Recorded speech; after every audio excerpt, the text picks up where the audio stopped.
hello out there in Internetland for the second goddamn time. Take two. We've already recorded this episode, then I forgot to save it, and it went bye-bye, so we're doing it again. And unfortunately for you, it was the greatest episode we've ever recorded. Well, not quite. It was just a tribute, but... We had a really entertaining episode for you guys. Unfortunately, you'll never hear it. Yeah. Right, so I'm your host, Phil Lamington, also known as the idiot who doesn't save things before he switches the thing off. To my left is a man who was very happy that his driver actually kicked ass and took names this week. That's JB. How are you, JB? Yes, Danny Rick was all out of bubblegum. You know what he was doing? You know what he was doing? He was pushing it to the limit. Push it to the limit. Yeah, he found that push to the limit button, didn't he? He just stormed through the field. About time, though. I wish he'd found that like 8 races ago, but hey. Yeah, he could have saved his job. Could have saved his job, yeah, absolutely. But, you know, one of the rare times he outdrove Lando Norris. He outdrove the car. He outdrove a lot of people this weekend. He outdrove Sonoda. More importantly, no, he drove off Sonoda. There's a difference. That's but true. More importantly, he outdrove Esteban Ocon 10 seconds, which is crucial in the constructors, which we'll get to later. Yes. And to my right is a man who has invented a new dance to go with push it to the limit. Limit. That's Longhorn. How are you, my friend? Along the razor's edge. Yes, I'm good, despite having to watch probably the most processional race of the year. And then having to redo this damn episode. On the most processional race of the year. It was so crap we had to do it twice. Yeah. So yeah, I'm pumped. Pumped to be here. Pumped to continue. Pumped to do this all again. Awesome. Be kind and rewind, ladies and gentlemen. Right, so we just... a few hours ago, watched the Mexican F1, and it was pretty procedural until about lap 51. Yep. And then Danny Rick. Till Ricardo found that push to the limit button and just gave us that beautiful montage of intense. He got the Mario star and did the whole, the Mario Kart Super Boost. That was brilliant. That was great, yes. Other than that, the rest of the race was kind of boring. Yeah. Pretty procedural. A lot of drivers saving tyres and saving engines in the... A lot of drivers swearing over the team radio too. There was a lot of bleeps. There was a lot of swearing, a lot of, you know, my car's not doing this properly and my car's not doing that properly and my tyres suck and my engine's hot. My gearbox isn't changing properly. Yeah, my gearbox is out of sync a little bit. My car's power is dropping out. And that's the byproduct of being 2.5 kilometres above sea level. Tell you though, the thing that I really enjoyed about hearing all these drivers bitching and moaning on their radio was the engineer's response. It was either understood or copy. Yeah, copy. Or Lewis sitting there saying, "Oh, these aren't the right tyres," and then Bono sitting there going, "Yes, Lewis, we are on the right tyre." Yeah. I loved Max. He's just like, the tyre's going. Yeah. Copy. How many times did guys, you say that? No, guys, the tyre's like going. Hey, copy. Understood. Guys, no, seriously. The front left's got like no copy. Understood, Max. Box this lap then. Yeah. It's like, stop whinging. Stop. It's like the toddler that nags you until you eventually give in. Yeah. Just sits there and goes, Are we there yet? Are we there yet? Mom. Can I have a chocolate? No. Can I have a chocolate? No. Can I have a chocolate? No. Can I have a chocolate? Fine, shut up. That was Max Verstappen wanting his front left tyre changed. Yes. Right, so we're going to go over to JB for the F1 report. All right, the F1 report. It was the quickest one of the year, but now you've had to do it twice. I've had to do it twice. Now, yeah. This was the least notes, the most processional race of the year. But now that I've had to do this a second time, it will equal like a normal one. Yeah. So this is the race recap of the 2022 Mexican Grand Prix from the Autodromo Hermanos Rodriguez in Mexico City. Before you read any more, I just wanted to say I nearly had a freak out moment when I looked up and saw and thought that the play button wasn't going on the recorder, but it is. I was just like, oh my God, we've just done it again. Yeah, mate, you're a little bit on tilt now, aren't you? Yeah. Yeah, all right. So, running back through it for a second time, Lap 1, world champion Max Verstappen starts on pole position alongside Mercedes' George Russell. Verstappen gets the whole shot. Hamilton squeezes past George Russell into second. Sergio Perez squeezes past George Russell as well into third. Lap 8, Daniel Ricciardo passes Zhou Guanyu on the third attempt down into turn 1. Lap 13, Pierre Gasly pushes Lance Stroll off the track after a bold overtake attempt, the FIA investigating.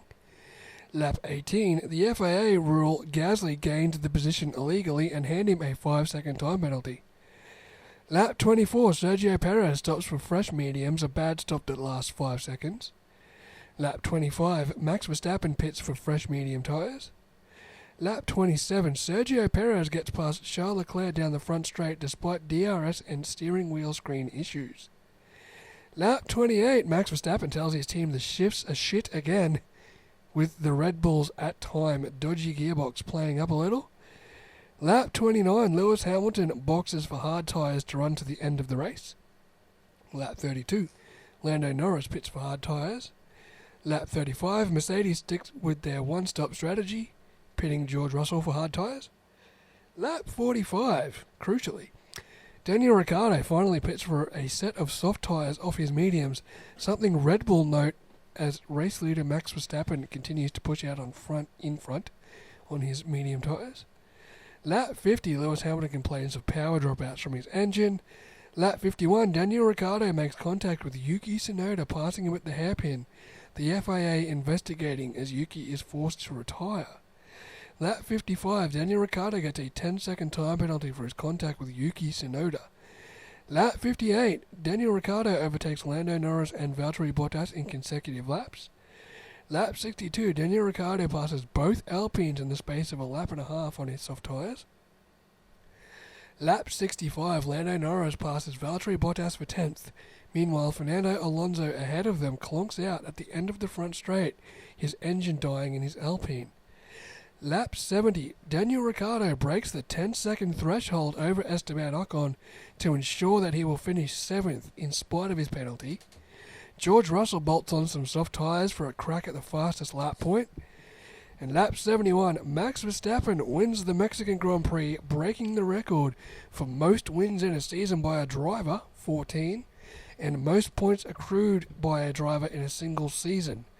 Lewis Hamilton finishes second, hometown hero Sergio Perez finishes third, George Russell gets the fastest lap of the day on the final lap, and Daniel Ricciardo deservedly gets driver of the day.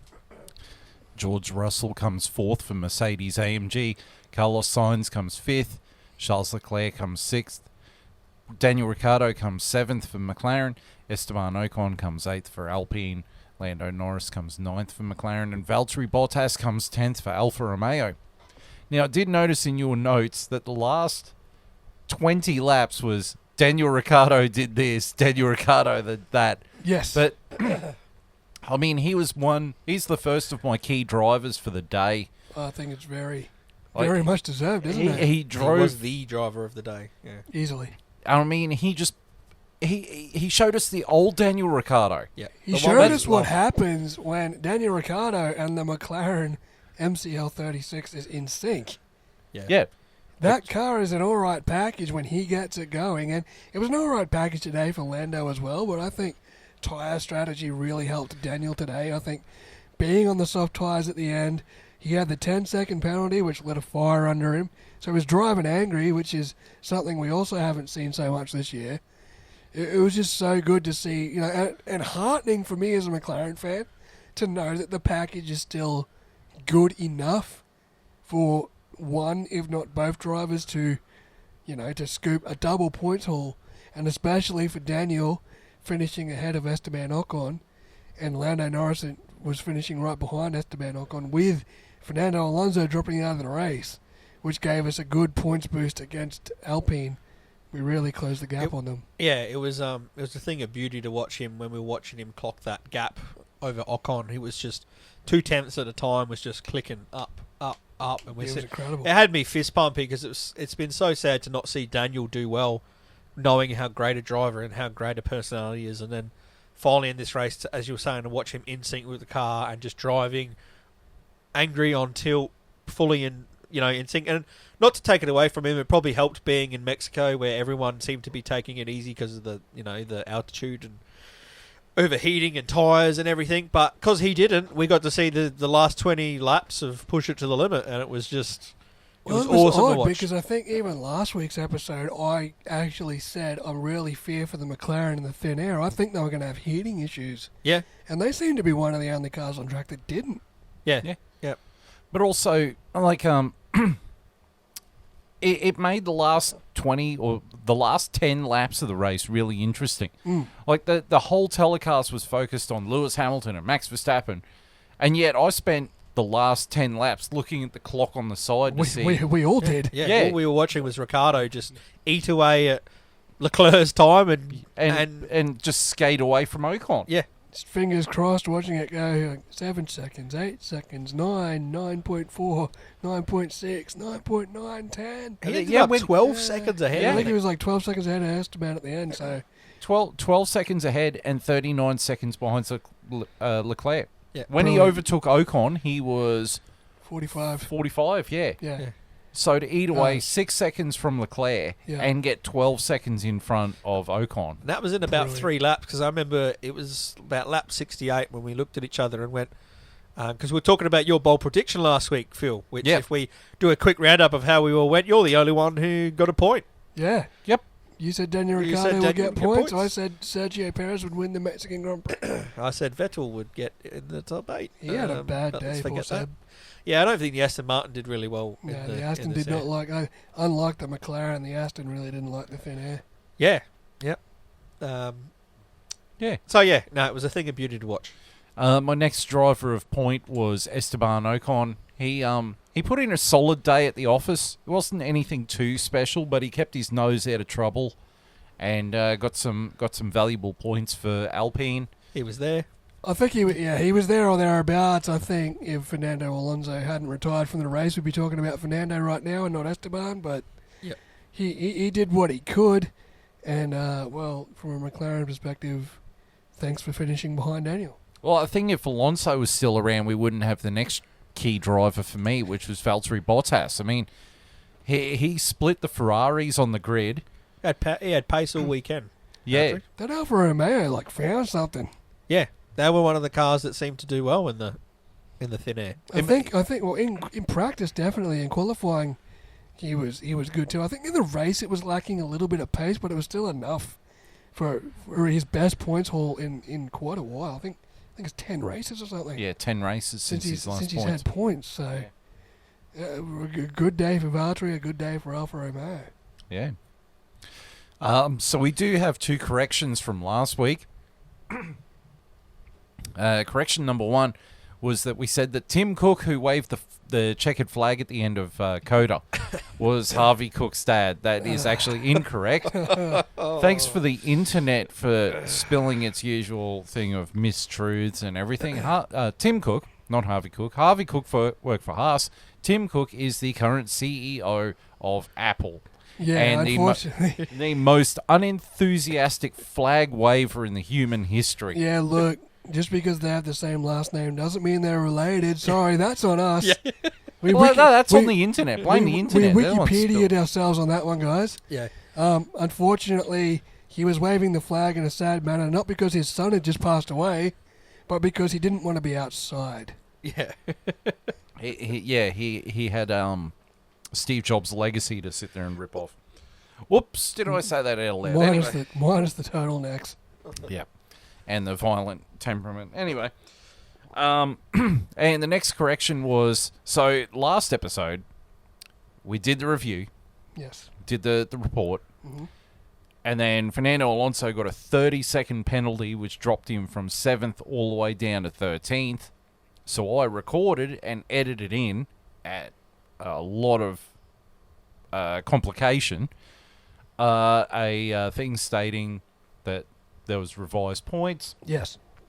And then on Friday, it was reversed and he got his 7th place back. So the Did original... they bring Fernando in and sit him down and make him a cup of tea and have a chat with him? A week later. Yeah, I was like, Not only did we not make the decision during the race, we made it 3 hours after the race, and then we reversed it 4 days later. yeah. Ladies and gentlemen, I present to you the FIA. Ta-da! Not pushing it to the limit. If you thought the NRL bunker was bad, wait till you meet Meet. the Federation Internazionale Automobile. They're trash. The post-Marcy era. They're like VAR in soccer, but like way more. Oh, way hated. worse. Like, even in this race, like when Gasly took out Stroll, like pushed Stroll off, clear, give the place back, penalty. They took laps to even just give it to the stewards. By the time they It took actually 2 laps for them to Yeah. look at it, Yeah, eh? by And the then 5 laps for them to hand down a penalty. What And were they... Martin Brundle was just like, "Oh, that's a penalty." that's a penalty. He's got to give that back. Yeah, like, Instant. What were they doing where it needed to take them 2 laps to sit there and go, we're going to have a look at that? And it wasn't even the race director. The race director handed it off to the stewards to look at. Like, what are Yeah. you doing? yeah, exactly. What's the race director What are doing? you getting paid to do? He's eating a taco down under the grandstand. It's not Eduardo Fuentes. He got the boot. He's gone. No, but he's in Mexico. He's probably just having an enchilada or something. He's Yeah. just like, Too busy back with the up. mariachi band. yeah, he's going down hanging with the mariachi Having some band. tacos and some Or that- cervezas. That skeleton guy, did you see him? He was cool. He had Yeah. like the Mexican. He was on the F1 TV post-race show. They actually interviewed him. He's like in full skeleton Oh, nice. for like the something Was Domate. it- he Yeah, was yeah. in the Ferrari garage, wasn't he? Yeah, Yeah. he was just roaming around. Oh, yeah. Yeah. Yeah, but it's like, exactly, like, what are you doing? Like, I don't remember under Massey it being that bad. I remember when that would happen, he would be straight onto the Instantaneous. principals, like, Yeah. he needs to give that back, or we will give him a penalty. Yeah, the race director Yeah. himself is on the phone to the teams instantly. Yeah, It's like, I'm not waiting a lap and a half to hand it to the stewards. It's like, no, it was like, oi, Yeah. give it back now. or I will hand it to the stewards, that- and then they will that- give you a penalty. If Yeah, I'm not going to hand it to the stewards, I'm going to give you a 5-second right now. yeah, true, exactly. Give it back right now, like within like 2 corners. Yep. Yeah. Yep. But usually the teams are good. Like, I don't know. You've taken. Well, the teams were so good at knowing. They would do it before the race director had to say anything. Yeah, And now that the race director doesn't say anything, they don't do it, and then they get the shits when they get a 5 second. yeah. It's almost they like just push like it. They sit there. Yeah, they push it to the It's limit. like, it's like, the race director didn't say anything, so I guess we got away with it. In what world did you get away with it? Yeah. The rules haven't changed. Yeah. The way they're interpreted and the length of time it takes has changed for the worse. Yes, that's the But you still pushed him off the track. Like, I would have redressed straight away. we still all seen it. It's Like, still even- gonna get looked Even at. in Australian supercars, they know when they've stuffed up and they'll redress. Yeah. Like, you know, if They some- don't do the redressing well, though. It's not well, but It's very scrappy. you know, Yeah. you're a racing driver. You know the rules. If you push a guy off the track, I will say that was one thing that was disappointing by AlphaTauri, I guess, and Gasly, is that they didn't just do it themselves. But I think, as you were saying, that's what we've created in not pushing it on them earlier, is they just see if they can get away with it, because they're Just not going to get because- just investigated because until a they- week later. So just because they take 3 days to come to a decision doesn't mean they're eventually going to come to a decision. Though they're not. yeah, It's like yeah. you didn't. It's not like the linesman was looking the wrong way and you've gotten away with a handball in the penalty area. Yeah. Like, they're gonna see it. Like, they saw it. Like, just cop it. You know. I guess that's the problem when you're not onto it, when the director's not onto it immediately. You know, Yeah, pushing them. exactly. I think it's something that needs to be looked at. I think the stewarding and the race direction as a whole needs to be looked at in the off It's season. gotten so it's gone downhill in my Say what opinion. you know, since Massey was the scapegoat of what 2021 became. But we because ne- Mercedes but Massey we- left because Mercedes was sad. Yeah, but we never had this problem with him. That's right. That's He what I'm was a saying. good race It's so director. frustrating that we got rid of Massey, you know, because Mercedes was upset. When it's like, what we really need to be caring about is having good officiating of the race. Good What- and, you know? and good and proper and fast Yeah, officiating, and that's What- what we had under Massey. yeah. What they should have gotten rid of was not Michael Massey, but gotten rid of the team principal's ability to communicate back. Yeah. It should have just been one-way traffic. Massey, tell them what they got to do, Yeah. give the place back, or you get a penalty. No talk back, no debate, no bullshit.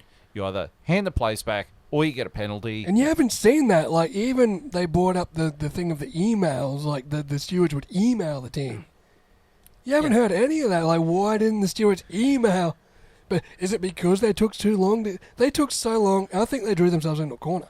Yeah. They took so long to deliberate on a simple incident that by the time a redress was an option, Pierre Gasly was 2.5 seconds up the road. Yeah, couldn't do it. So anymore, a redress was impossible, so a 5 second was the only way. Yeah.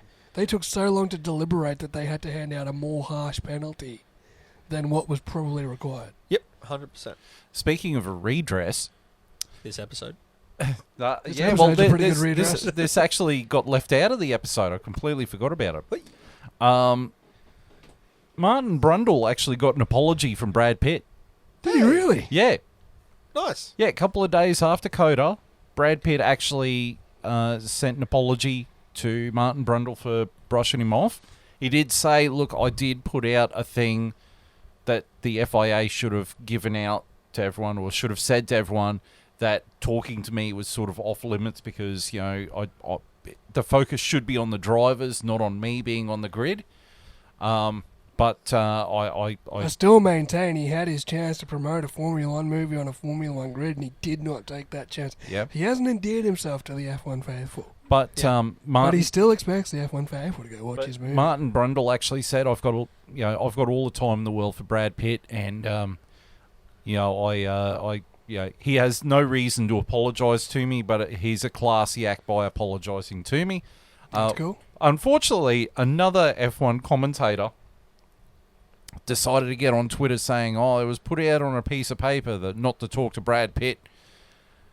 Will Buxton came out and started condemning Martin Brundle and all the ones that tried to get interviews with People on the grid. Brad Pitt and all that. And every other F1 commentator, not just on Sky Sports, but every other one, like the South American lady, I can't remember her name, but I follow her on Instagram. Like, they all came down on Will Buxton going, none of us ever got this bit of paper that you're talking about saying we can't talk to Brad Pitt. Yeah, you're the only one in the paddock that seemingly got it, Martin. And it was, oddly enough, it was David Croft who came out and said, mate, you're just making this crap up. And Will Buxton actually came out and said, well, it wasn't actually a piece of paper, but we were told not to approach him. The whole thing's crap, as we've all said before. You don't before. need to start a civil war between commentators. Yeah, stupid. Yeah. You're on the same team. As we've all said before, if you're on the grid, you should be signing a waiver to be on the grid that if Martin Brundle comes up to talk to you, you have to suffice. Yeah, you are fair game. Yeah, that is. Otherwise, don't be on the grid. That's how it should be. Not the other way around, where you be on the grid, but you send off an email to someone and say, I don't want to be talked to. Yeah, exactly. The flip side of the coin is I don't think Ted Kravitz should be sitting there implying that Red Bull didn't deserve to win, or Max Verstappen didn't deserve to win last year's championship. I think Ted Kravitz should go and learn professionalism. Ted Kravitz has absolutely put his foot in it. Yeah. And now Red Bull and Max Verstappen. His implication was, something along the lines, and this was on Ted's notebook at the end of the United States Grand Prix in Texas, where he implied, something along the lines of, isn't it funny, Lewis Hamilton who got robbed by Max Verstappen. He didn't say Max's name, he said him. Lewis Hamilton was robbed by him, implying Max Verstappen. And a race later he couldn't catch, a year later he couldn't catch the guy that robbed him. Such is da-da-da. That was a really rough paraphrasing of what he said. I haven't actually seen the bit. I will go back and watch the bit myself. I have a lot of time for Ted Kravitz, I really do, but this has taken the shine off him for me. It's just a bit disappointing because it's uncalled for, and all it does is incite division in the fan base between Verstappen and Hamilton, and we had at Coda a bunch of people booing Verstappen and saying he was a cheater. And even to Toto Wolff's credit, he came out and said, that's not on. Yeah. We don't want that. And that's the head of Mercedes. And then, so to have Ted Kravitz do that, it's kind of like, what are you adding? This is not the journalism we want in our sport. And the problem is, Ted Kravitz seems to forget, this is British biased. Yes, Max massively. Verstappen versus Lewis Hamilton. Can we do we conveniently forget that the Red Bull team is based in Milton Keynes? Yeah. The Red Bull team itself is actually a British team.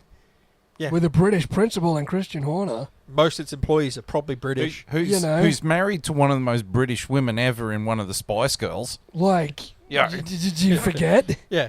Did you forget that it's a British team? Because the Dutch driver beat the British driver, but the British team beat the German team. Yeah. You know, where do you want your loyalties to lie? The British driver in the German team, or the Dutchman in the British team? To sit there and Exactly. slag off Red Bull, like a day after the founder of the company passes away. like that's just That's a bit off. yeah, that just lowers my appreciation of Ted Kravitz. I really like Ted Kravitz, but You know, that's why he's got some apologising to do. that's why I appreciate someone like Larko a lot more now. Yeah, You know, he calls a spade, but that's his job, is to call a spade. yeah, not he's sit a there and- character. Like Ted Kravitz is a character, and he can be a character, and he can be funny and entertaining and amusing. But to put your foot into it the way he does, to show the clear bias, like I get it. Yeah, we all know it's there, but to show it in that way. And the problem Sky Sports has is, yes, they are broadcasting to Britain, but they seem to forget that they're broadcasting. Maybe they're not told. Maybe they're not told that the Sky Sports feed goes all across America. they know. and all Global. across They Australia. know. Yeah. They Like, know. you're broadcasting to Britain via Sky Channel, but you are the global broadcaster of Formula One. Yeah. You're broadcasting. You need to stop. Yeah. You got to stop with the bias. Yeah. Yeah. It's got to start getting back to a neutral point. You've Like, got to start being more neutral about it. I get it if you want to be a little bit excited about a British driver doing well, but you need to be as equally excited about any driver doing well. But they're not. They No, still only talk about Lewis, George Russell, and Lando Norris and Chop Suey yeah. compared to Lewis I mean, Hamilton. you can hear it in Crofty when he does the lights out and away we go. Like, it's just, this year it's been completely unenthusiastic. Well, I mean, to be fair, the championship's been wrapped up. No, but all year he's been unenthusiastic. Yeah. I think the only race where he had any enthusiasm was Bahrain. And once he realised that Mercedes really weren't in it, then he just went, yeah, lights out and away we go. Yeah, and look, I mean, da. you get that. Yeah, it's almost like, because Lewis Hamilton isn't doing well, I'll just give the most unenthusiastic hand job possible. It's a bit like that, isn't it? He had a little bit of enthusiasm today because George Russell started second, but And Hamilton was third. Hamilton was so, yeah. third. Like, Yeah. Hamilton was squeezing up the inside. You almost had the two Mercedes drivers up there, but, you know. You do hear it in everything they talk about. Hey, the minute Hamilton's mentioned, their voices just goes that little bit extra energy in it. If it's any other driver, it's just Except Martin bit flatter. Brundle. Yeah, Except yeah, Martin Brundle's good. He on that, just calls it straight down the middle. which is good. and That's we why I want- have so much respect. That's why everyone Yeah, has so much yeah. respect for Martin, because he can still be a professional. Yeah. Right. So we're going to move on to the first news item, which is that Mexico F1 is going to be sticking around through to 2025. I have no problem with this. I think Mexico's here to stay. Yeah. I said, I already said it, but I'm saying In it take again. one. Yeah, yeah. In take one. I hope they can figure out a way to make the racing more interesting, because the spectacle of Mexico itself, the fans are awesome. Mm. They get the attendance, so obviously makes the money. That's all great and well, but when we've got a season that seems to keep on expanding, I'm just not being a fan of these races that don't create any racing, because it's when the championship's already wrapped up, it can be a really hard watch, you know. And I also fear as well that with a lot of the new fans we've gained from Drive to Survive, which is a very it's an entertainment documentary. Yeah. Those fans might get a bit bored when we have races like this a lot when the championship's over, if that makes sense. Because I just don't want to create a product that's too saturated with too much, if that makes sense. Sometimes less is more, and that's what makes F1 great, is like every race means something. Yeah. If we start getting into the realm of 4 to 5 races a year that mean nothing, and on top of that they're really procedural, I worry a little bit, Yeah. you know? I think Daniel Ricciardo, especially today, showed reason as to why it may not be processional next year. If they can figure out, if everyone can the figure out how to do teams- it like Ricardo did. They then, were yeah. super conservative this year because everyone was destined for a two-stop race. Until Daniel Ricciardo did 45 laps on the mediums. Until he decided to push it to the limit. And then he did limit. And then he did his final stint, including his miraculous 21-lap dash on softs at the end. I think that is the blueprint for next year's race. Start on the mediums, as Mr. Dancing Longhorn over here. He's doing his push it to the limit dance. Well, What is in that can of Coke? I'm the one drinking the alcoholic lemon lime and bitters. Sugar, because that's what it is in it. And you're the one It's a sitting there doing classic. the dance. It's a classic cola. Usually a I'm good more of a vintage. zero It's a good- man, it's but a- today I'm deciding to push it to the limit. You're not going to sleep tonight, buddy.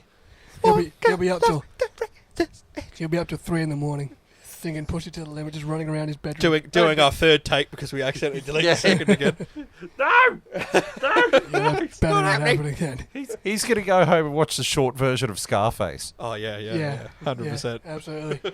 No, but I think next year's race is going to be a lot different. I mean, last year's race was processional too, but last year's race, the championship was still very much on the line as well. Yeah, that's why it was interesting. But I think this year, Daniel Ricciardo showed you can one-stop this race, and I think next year you'll get the same, especially because practice 2 this weekend was the Pirelli tyre test, the blind Pirelli tyre test. Placebo Pirelli test. Yeah, where you've got 3 sets of Pirelli tyres that you have to do 3 flat-out laps on without changing your setup, and you don't know which tyre's which. It's just 3 black tyres, and you'll probably figure out which tyre's which when you go back and look at the Delta times, but, you know, for the second weekend in a row, they did it at Coda as well.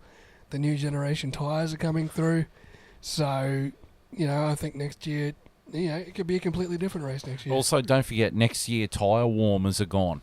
Yes, interesting. I forgot about that. Yes. That's right. So that's going to be another element to it. And There's I think going to that's be what... cold tyres in the pit lane, cold tyres off the starting grid. And they're going to give DRS from lap 1.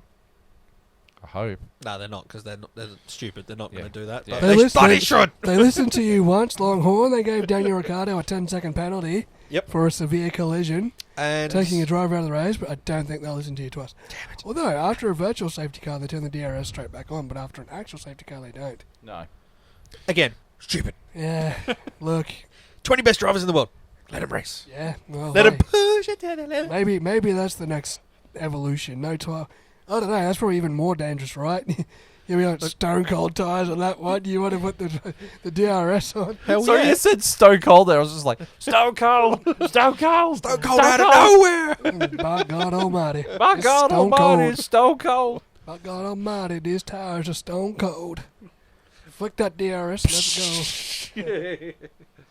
Right, the next news item is both Red Bull and Aston Martin have been sanctioned for 2021 cost cap breaches, with Red Bull signing an agreement with the FIA Yes. to cop the guilty plea, Yeah, pretty substantial. and they've taken a hit on their cost cap for next year Mhm. and some additional wind tunnel time. Yep.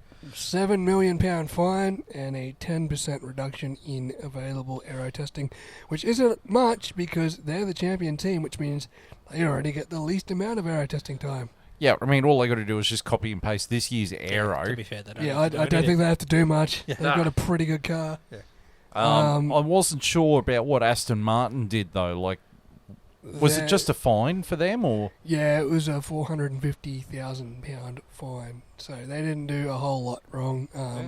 Red Bulls, I think, was in the end, it wasn't car related, which is why, as much as the Lewis fanboys really wanted it to happen, there was no stripping of points, there was no stripping of constructors' points or anything. It was a miscalculation, I guess. None of the 1.6% breach was car related. Christian Horner actually thinks after taxes and everything are recalculated, it's actually only a 0.8% breach of the salary cap for last year, and it was housekeeping stuff. Yeah, I essentially. don't think they were cheating on car development or anything. It was more just when you introduce a cap to a sport that's never had a cap before and a high spending sport, I think you're going to get some administrative issues, and I'm glad they gave the penalties they did. They were fair, Yeah, and it's all out in the public, which is what it should be. yeah, And now we can move forward knowing that, yeah, we've set a precedent in a sense that even though it was only admin and not cheating, you're going to get this. So if it was, actual car development cheating, I hope you get even worse. You know the Lewis Hamilton fanboys are going to sit there and chuck a nana and go... they'll say it's cheating, and they'll conveniently forget that Lewis Hamilton won the 2020 championship with a direct-assisted steering. Driver aid, that was consequently made illegal the season after before Red Bull could copy it. Yeah. The DAS system, that was a driver aid, and, Yeah. Yep. But, they love throwing stones in glass houses. We're well aware of this by now. Yeah, well, Lewis Hamilton fanboys remind me of anti-vaxxers, I'm afraid. They just can't let it go. It's been a year. Let it go. Move on. That's it. You've got better things to worry about, guys. Speaking of moving on, so it was announced during the week that from 2026, Sauber will become Audi and will be fully owned by Audi. Yeah, that's a really big step. It's good. It's a good move. Yeah. For F1. Yeah, well, like Peter Sauber, he stepped away from the sport when he handed the Alfa Romeo branding, didn't he? He stepped away in 2015, I think it was, or 2014. Yeah, right. It was the year that they were running the blue livery and they were running the previous year Ferrari power unit. Yeah, right. So and they were really cash strapped. That was when he decided to sell up. No, look, this is the best option for both parties. Audi gets its way in, and Sauber's been needing a kick in the arse, or needs its own end, like a shot in the arm. I shouldn't say a kick in the arse because they actually did all right. Like Alfa Romeo, all right, did pretty well in Mexico today. Over Sauber's time in F1 since I think 1990, somewhere around there, they've always supported younger talent and brought in new talent. But their most successful period was when they were owned by BMW. Yes. They got their one win with Robert Kubica in 2008. Mm-hmm. But then the global financial crisis happened and BMW pulled out and sold the team back to Peter Sauber for twice the amount that he sold it for initially. Oh, wow, that's awesome. So what you're saying is Sauber's really good when a German automotive manufacturer takes it over. BMW is Bavarian, not German. Oh, same thing. That's why it stands for Bavarian Motor Works. Works. Yes. Works? Yes. Because the Germans say W's as V's. I was close. No, this is good. We get a new engine supplier like we've always wanted, and they get their own team, so it's going to be more of an A team than a B team. Yes. And it's going to create more competition, I hope, because this team's going to be all in on themselves. And with the facilities that Sauber has, because they have the best wind tunnel in the whole of F1, because that wind tunnel was used to develop the current spec cars. Yeah, it's good facilities Audi are getting, which is good for them going forward because Audi and specifically VW is trying to clean up their image after the falsifying diesel things from a few years ago. Yes, that was a big oopsie. And the fact that Sauber's factory runs on renewable energy generated by its own sources, it makes Audi look... It's pretty cool. Yeah. They'll be one of those ones leading the charge too with biofuel and stuff too, especially with Formula One going towards biofuel in 2030. Yeah. Becoming emissions free, Audi be right on board with that. I think Porsche, if they can get in the sport somehow, maybe through Williams. Is it 2030 that the biofuel comes in? 2030 is the net zero carbon emissions. And because the biofuel I think comes in 2026. They're trying to get full biofuel by 2030, which will be the full zero emissions. Yeah. And then if that biofuel works, you can get rid of all your EV infrastructure because we're going to have biofuel in road cars. We can fill up our cars as normal with something not made from oil. I was hoping to go to the supermarket and buy canola oil and tip it in. Yeah, well, instead of trying to charge your EV in the middle of a Cat 5 cyclone, you can fill your car up like a normal person with synthetic fuel that doesn't give any power loss. With extra virgin olive oil. Yep. Yeah, well, the only extra virgins at the moment drive Priuses. Or Toyota Land Cruiser Prados. Oof. Yeah. A lot of those. Which then splinters onto another story. They're not virgins, though. Have you seen the Kane Land's mums? They got 8 kids. You know why they need those cars? because all those seats are full. All those seats are full. Yeah, but they should also retake their driver's test because they're useless. Oh, shouldn't they just? Oh, God. Anyway. Not saying anything about Nissan X-Trail drivers, though. They're all right. Right, so the Sauber story splinters off into the story that Audi's F1 driver in 2026, their lead F1 driver, is probably going to be Mick Schumacher. Yeah. It's a good move. Seeing that his sponsor, his personal sponsor, and his dad's personal sponsor from back in the day was VW, or a VW dealership in Germany. So him coming in to Audi, yep, and getting out of the Ferrari system, that's probably the best thing for him. I think it is, because it doesn't look like he's going to continue at Haas. Yeah, I don't think he's... Gene Haas wants him out, and Ferrari aren't ready for him because they got Carlos Sainz and Charles Leclerc. I think Mick Schumacher would be a better fit for Ferrari than Charles Leclerc at this point, though. Despite the fact I like Charles Leclerc as a driver, I do, but he makes too many mistakes. Yeah, well, look, yeah, but you could almost say the Mick problem does, is though, we haven't. Sometimes. Well, we haven't seen Mick in decent enough machinery to make the same. No, not the same assumption. judgment on pace, but you could say Mick's had a couple of shunts. That's his criticism from Haas. Like, whether you agree with it or not, that's what Haas is saying about him. Is he's cost them too much? Yeah, look, Gene I think Haas it's a complains good to- chance. I think it's a good chance for Mick to step away, maybe do some world endurance or some DTM or something. Yeah. Some sports cars. Just take a break from Formula One for a bit, knowing you'll get back there because Audi will start once they complete maybe. They'll do 2025, so they'll start bringing him for P1 practice sessions in 2025. He'll do the tyre test, young driver test at the end of 2025. And into 2026, he'll do the pre-season testing. And I'd like he'll to go see him from get in there. earlier than that. I'd like to see him... Oh, he'll be around. Like, if Audi's future is Mick Schumacher, Sauber, you'll notice Sauber will bring him in. Probably over Zhou Guan Yu after next year. Well, Audi is buying at like 25% of Sauber every year once the Alfa Romeo partnership ends at the end of 2023. So 2024, they're going to own 25% of Sauber. Then 2024, they're going to own like 25% or whatever. So they're going to have a say come 2024 is when they're going to start having a say. Yeah. Yep, right. And then they will completely own Sauber in 2026. Yeah, so if Mick Schumacher is the guy they're going with, then he won't be left out to dry.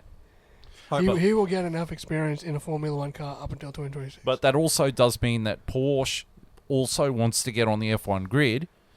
But, I mean, their deal with Red Bull / AlphaTauri has fallen through. Yeah. I don't think that Red Bull's going to sell AlphaTauri because they like having 4 of their drivers on the grid. They do. But it's not just the drivers, though. It's also training up talent from AlphaTauri, like technical directors and whatever. Yeah. Because, I mean, Adrian Newey has been sitting there saying he's going to retire for the last 10 years. He just keeps on Why keeping would on he because keep throwing more building cash at it. cars like this, yeah. Yeah, but but he's eventually going to have to step away from the sport, which 'cause, means I you're mean, going to need someone to come up. you're McLaren's technical director, Yeah. James Key. Yes. He came from Toro Rosso. Yes. So he studied underneath Adrian Newey. That new breed needs to come through. I Yeah. think Porsche definitely. I mean, Audi's coming in under Sauber. I think Audi's got a good chance of bringing some of their technical guys over from World Endurance, Yeah. especially. I think Porsche needs to do the same thing. They need to find a team that's willing to sell a share of itself, maybe Williams. Oh, Williams need to. Well, if Porsche wants 50-50, Williams is the team. If Yeah. that's what they want. If they want a 50-50 and they need a current team, it would suit both parties extremely because Williams also need that extra push at the moment. They need that help. They've got, they've got the funding in Dorilton Capital. They've got a good team principal, aspiring team principal, an aspiring team to get back up the grid, but they're lacking that extra push. Direction. I think they're that lacking extra direction. Like, they seem hungry. They Like, need they're the hungry, help. but they need someone to point them in a direction because they don't seem to know what direction they're going. The problem is they're Mercedes D team. They've got a Mercedes power unit, which isn't even the best power unit anymore at the moment. And again, it's a D team, so it's like what happens is they hand them an engine, they go, here you go, and then they've got to work around that. What they need is like a Porsche to come in and go, we will do your engine. We will put all of our eggs into this engine because our name is attached to it and solely attached to you. Yep. So we're going to do everything in our power to make this good. Here's our engineers from Endurance, wherever. Here's the best of the best we can offer. The Williams don't get that in just getting a power unit from Mercedes, you know? Williams now are actually using Mercedes gearboxes. They're going down the Haas route of getting as much as they can from Mercedes. Which is the wrong step if you want to go up the grid. They need to break away. And Porsche would be great because Mark Webber was a Porsche driver, an ex-Formula One driver, and an ex-Williams driver. Yep, there's the connection. I think you could have Mark Webber, maybe not as a team principal, but definitely as a team advisor. Yeah, that would be awesome. He would step into the role and he would help Williams out immensely if you could get that Porsche connection going. And I think Williams is probably the team to do it because they've got the want and the desire, but they just seem to be lacking the direction. They need to because it's so sad. I mean, what are Williams, the second or third most? I think third, behind McLaren and Ferrari. Yeah, third most, successful team in Formula One. You know, the household name in Formula One, they go with Formula One like Ferrari. Like they're a legacy team. And it's so sad to see them at the bottom with no clambering out. And we were talking about this when we did the potty earlier. Frank Williams always took chances. Yeah. And that's what I feel Williams need to do. They need to start taking some chances and go, we don't want to be a Mercedes D team. We want to be fighting for podiums. We want to be fighting for points. We want to be fighting for championships again. Do this Williams name proud. Let's get Porsche in 50-50. Let's go, you know? Like I think with Porsche, if they get Porsche in, they'll get a cash injection from Porsche, which is what they need. Yep. So that they can go back and start making their own gearboxes and start being the innovation team that they were in the 90s. Yep. I mean, they had the suspension system in I think it was 1992, where it was a digital suspension system or something. Active suspension. Active suspension. Yes. Where they had a flappy paddle gearbox. I think the only other team that had a flappy paddle gearbox back then was Ferrari. Yeah, they were the first ones. Ferrari were the first ones to develop it. Yeah. But I think Williams were the ones to really innovate. Williams was so innovative back then too. They took chances. They took chances on the Honda engine. The Renault engine. The BMW engine. They had the balls to kick Nigel Mansell out when he wasn't. Prost. Yeah. Damon Hill. They hired Senna despite Prost telling them no. Yeah, they had They took a chance on Juan Pablo Montoya. Jacques Villeneuve. The BMW engines. Heinz Harald Frentzen. Like, it's a team with such... Mark Webber. And every time they took a chance, it seemed to pay off. Yep. Yeah. And what's the worst that can happen with Williams? They take a chance and they still finish last? Because they're going to finish last under the same route they're doing now. You can't be any worse than you are. Yeah, they're not going to climb up anymore without some help. But if they sign up with Porsche, if they get Porsche on board, they'll get a cash injection, which means that they can build their own stuff again and be the independent team that they've always proclaimed to be and always proven to be. They'll get technical personnel that can help them out and fix the things that are broken in the team, whether it be a wind tunnel or understanding and correlating the data that they get from their car. They'll have an engine which is their engine. Yeah, all their engine, all their data, all theirs to innovate and work on. Yeah. That's the main thing. Like you said, innovation in your own car. You can't do much with just a Mercedes engine. You've got to work around it. And it's not your, like anything Mercedes does, updates or whatever, they're getting last. Yeah, if they're getting updates at all. Exactly. So it's like you want to be having your own engine that you're in control of. You can innovate. You can do what you want to do, not have to hire someone else's that you can't do anything to. Yeah. Or what they innovate on, they don't even tell you. Or, it's... To me, it's pretty clear. The best teams in Formula One are factory teams.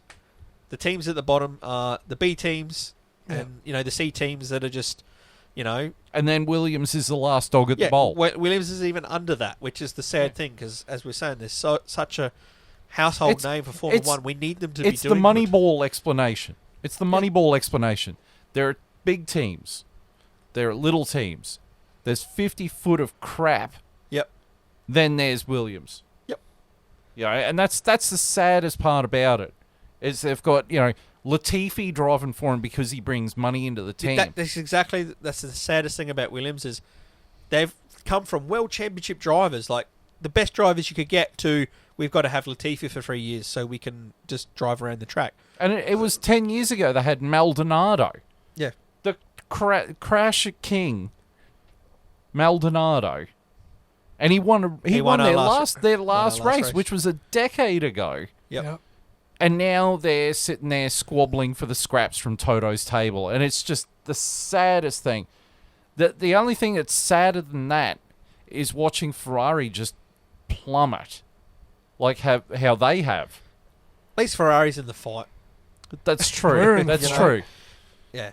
Yeah, they were, but at least Ferrari, the positives are next year, hopefully they can get it right again and fight for the full season instead of 6 races. Tell you the one thing I want Williams to do next year, I really hope this happens, is I just want Williams to beat Aston Martin. Yeah, get off the bottom. Get off the bottom. I don't care if they beat Haas, AlphaTauri, whoever. Just beat Aston Martin. Yep. Right. So that's the news items for this week. We're going to do the driver standings now. So we've got Max Verstappen, who has clearly won the championship. He's on 416 points. Gold numbers, baby. Gold numbers. Sergio Perez has returned into second place with 280 points. Charles Leclerc is in third with 275 points. George Russell is in fourth with 231 points. Lewis Hamilton is in fifth with 216 points. Carlos Sainz has plummeted down to sixth with 212 points. Lando Norris is in seventh with 111. Esteban Ocon is in eighth with 82 points. Fernando Alonso is ninth with 71 points, and Valtteri Bottas is 10th with 47 points. And in the team standings, Red Bull Racing has won the Constructors with 696 points. Ferrari is in second with 487 points. Mercedes is in third with 447 points. Alpine is in fourth with 153 points. McLaren is in fifth with 146 points. That's a very tight battle between those two teams. Alfa Romeo is in sixth with 53 points. Aston Martin is in seventh with 49 points. Haas is in eighth with 36 points. AlphaTauri is in ninth with 35 points. And Williams is bringing up the rear with 8 points. Man. Hopefully they will make it to double points this year. There are 1, 2, 3, 4 fights that can go either way from this point. Ferrari, Mercedes, Alpine, McLaren, Alfa Romeo, Aston Martin, and Haas and AlphaTauri. Well, I think Ferrari's got to stop sleepwalking and do something if they want to retain second. Mercedes has come on. The last couple of races, they have found something. Well, maybe Ferrari is willing to throw it and get third so they can get more wind tunnel time next year. Probably. I mean, Mercedes are still throwing upgrades in at this point because they're pushing hard for that one win of the year. Yeah, whereas Ferrari's already they're already looking ahead. So they probably are, to be honest. Yeah. But I think the tightest battle is Alpine and McLaren, to be honest. Literally every race it swaps. It's Yeah, one week the Alpines do well, the next week the McLarens do well, the they've next closed week up. it's They've tight. closed up. I don't know. Interlagos. We had some good results in Interlagos. Well, hopefully Danny Rick drives it off, pushes it to the limit, and gets in the fight finally. Yeah, well, Push it to the limit. See, it's every time McLaren has a good weekend is because they're both in the fight. Yeah. It's usually just Lando against Esteban and Fernando, but this week was both of them. Singapore was both of them. You know, we need Daniel up there for the last 2 races. We need him there in Brazil. We need him there in Abu Dhabi. Yep. Right, so the next race is in 2 weeks from Interlagos in Brazil, Yes. the home of Ayrton Senna. You can follow the channel. Watch this on YouTube. If you follow the F1 chat, care of Vindicator 18 channel, but it will have its own channel in the new year. You can interact with us on Facebook on the F1 chat. You can also interact with us on Twitter, on the Twitter, on the F1 Chat 1. Don't forget the 1. You can also view this video on Rumble, care of the F1 Chat. Correct. And we are on the Spotify with the F1 Chat. Very original. Yes. But that's us. Correct. We are the F1 chat. We're here. And you know what we're gonna do for the rest of the year? Push it to the limit. Push it to the limit. You know what else we're gonna push? The fucking save button. Yes. Yes. Right. Oh. So we will be back in 2 weeks for Interlagos. Thank you for tuning in on behalf of myself, Brody Longhorn, and JB. See yo. It is goodbye. Adios. Goodbye.